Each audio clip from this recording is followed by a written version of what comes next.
All right, so there's a lot of hype about this whole stem cell research and stem cell transplant, whatever things that they do. I'm gonna tell you why it won't work, especially for specifically with Leber's hereditary optic neuropathy. I've heard of actually one person who had shown some success with it, and I'm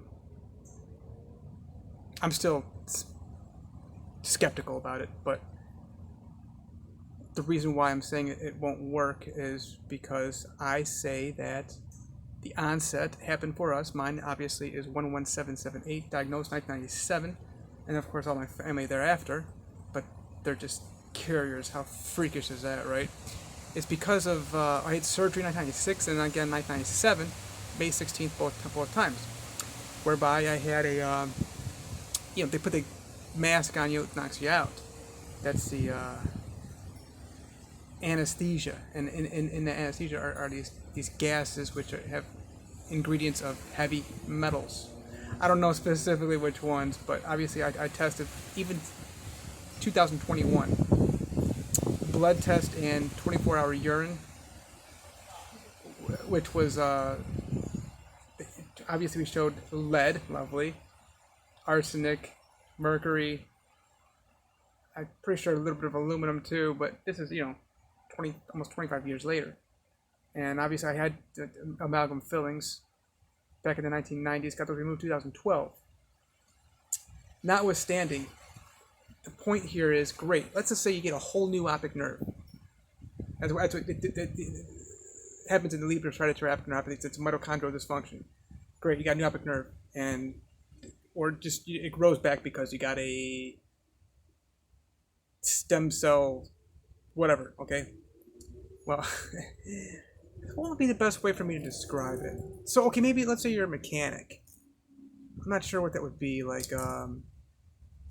Say you have a tie rod and you keep having issues with this tie rod, you keep replacing the thing. Maybe the problem is like your rack or rack and pinion thing, and it's not just the way you're driving, hitting, potholes or okay. So like alignment, you just keep getting a new tire every like 5,000 miles. It's supposed to go to like 70,000 or at least 50,000 out of it, right? And it's like, wait a minute, you keep getting this wear on the one side. Maybe it's your alignment, right? So I don't know how else to describe it.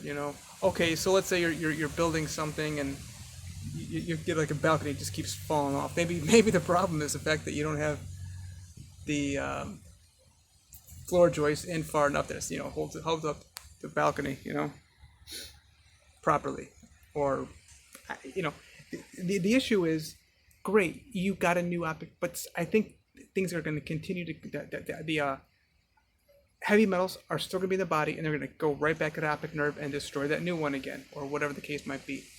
And then of course you're going to run into another issue of, well, okay, what about cancer or whatever? What's the underlying issue that's causing the cancer? That's my point. I think there's something causing in these people who have had the onset of the LHON, disintegrated optic nerve, and then of course multiple sclerosis, the same thing. I think all neurological diseases are related to heavy metals. That's my speculation and belief. That's just all it is. And there's research. I wasn't ready for this, but I should, maybe I'll come out and make a video. Yeah, I have it. There's a great video by a doctor. As a woman I met, she gave me the research study by the specific college and all that stuff. I gotta break that down for y'all. Man, maybe I make separate videos about that to show you where all this stuff is going back to and the evidence I found. A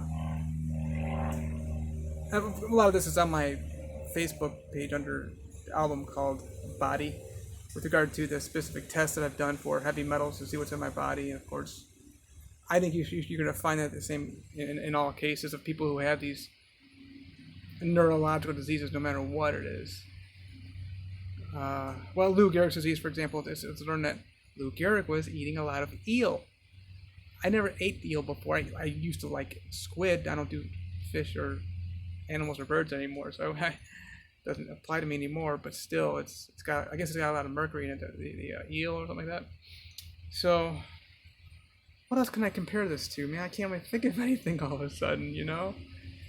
It's just the issue is going to be an underlying issue that's going to keep causing it. I mean, I mentioned in another video too that okay, great, stem cell. You can create your own stem cells, fresh, just by well fasting for 3 days and then starting up eating again. Poof, automatic, free.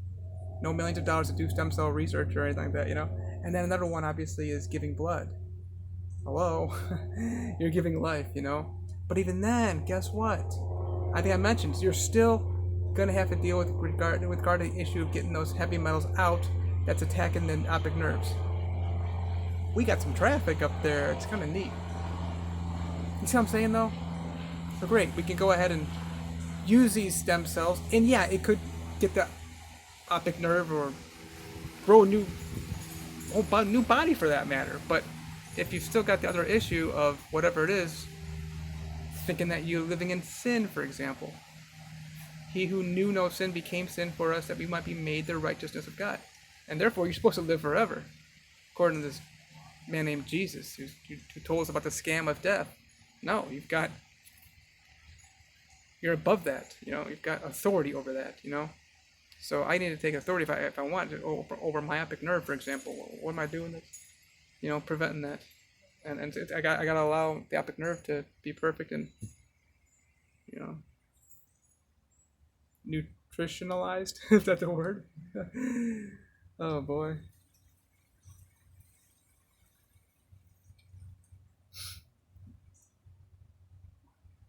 I don't feel like I'm really explaining this properly with regard to my analogies, but I'm doing the best I can, y'all.